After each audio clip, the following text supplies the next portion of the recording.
Oke, teman-teman, balik lagi ke segmen selanjutnya. Jadi seperti yang udah dikasih tahu tadi, kita akan korek nih bagaimana sih kesibukan abangnya waktu dulu di Fateta ya. Mungkin teman-teman bisa cari pengen tahu juga ini apa sih yang di belakang kita ini. Nah, mungkin bisa dijelasin dulu Bang.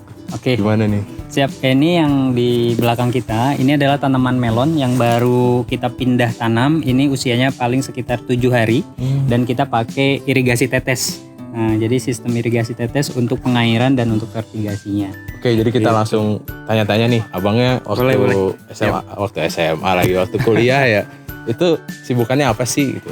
Jadi gimana Bang kalau waktu kuliah dulu, itu dari tingkat pertama mungkin ya sampai tingkat akhir, itu sibukannya apa aja sih Bang dulu? Oke, tingkat pertama itu saya lebih banyak aktif di Omda.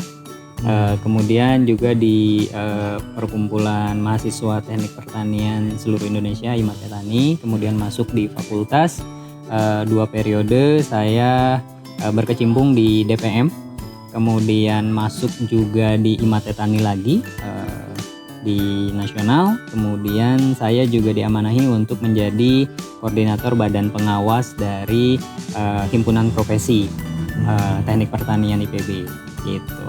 Oh, dari berarti bisa kita lihat dari tingkat 1 sampai lulus nih organisasi lanjut gitu ya. Alhamdulillah diberikan amanah gitu ya. Kepercayaan dari rekan-rekan untuk mengemban amanah di DPM dan di Badan Pengawas Himateta. Organisasinya nyambung terus nih Bang. Bisa dibilang secara nggak langsung nyambung terus organisasinya dari tingkat 1 sampai lulus gitu kan. Itu yang Abang rasain di dunia kerja saat ini itu gimana Bang? Maksudnya efek dari ikut organisasi gitu mungkin? Ya, sebetulnya banyak manfaat yang kita peroleh, tinggal bagaimana kita bisa mengaplikasikannya ketika kita masuk di dunia kerja, terlepas nanti ke depannya kita mau bekerja ataupun berwirausaha gitu kan.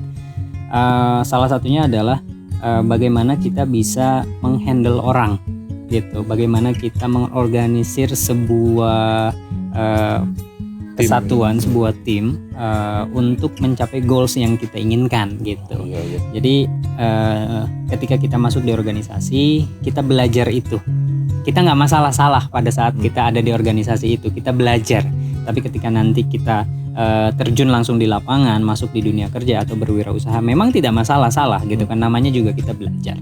Tapi paling tidak ketika kita masuk dulu di organisasi, ketika kita aktif menjadi mahasiswa, maka kita bisa memotong learning curve-nya gitu kan, kurva belajarnya kita bisa potong gitu. Jadi kita ketika masuk di dunia kerja atau berwirausaha, kita sudah paham bagaimana harus mengorganisir sebuah tim.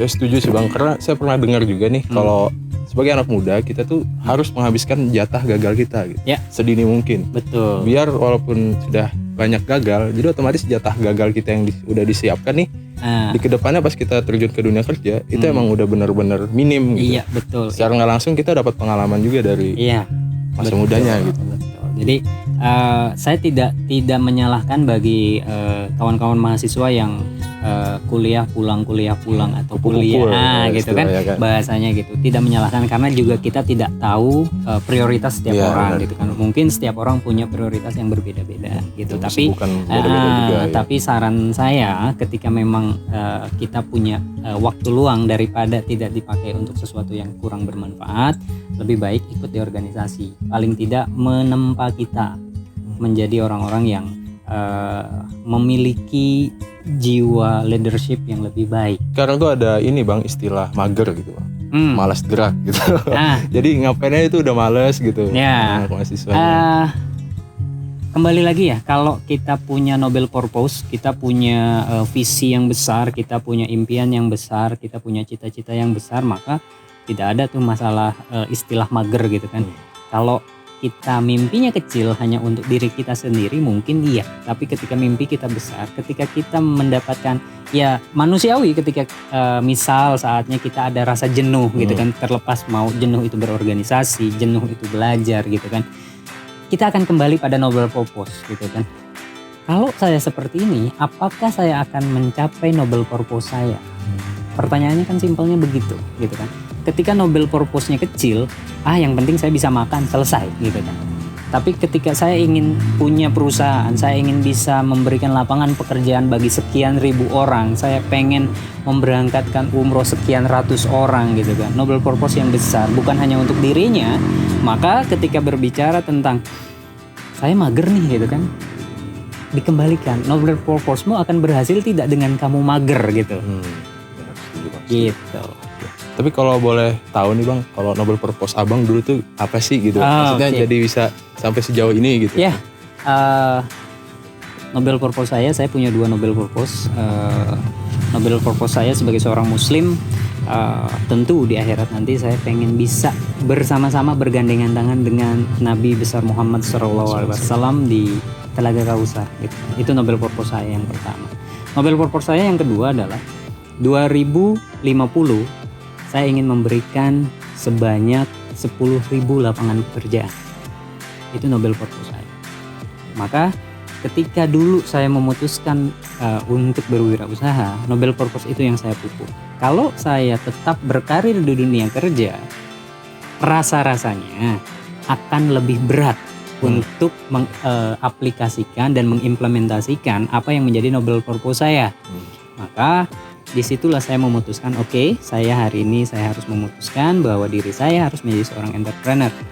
Paling tidak, sedikit demi sedikit, langkah itu bisa kita capai. Hari ini alhamdulillah kita punya karyawan kurang lebih sekitar 35 orang. Iya. Targetnya 2050 ya Pak? Target saya 2050 saya harus bisa memberikan lapangan pekerjaan bagi 10.000 orang. Dan semoga bisa lebih cepat ya Pak. Amin. Oke. Jadi gitu tuh teman-teman. Jadi inti dari segmen ini ya, yang pasti kita sebagai mahasiswa tuh punya tujuan atau visi yang udah dipupuk sejak dini gitu. Gua pengen apa dan gua harus ngelakuin apa, dan itu harus jelas kita lakuin. Mungkin segmen ini kita tutup sampai sekian dulu Bang. Boleh, siap. Oke.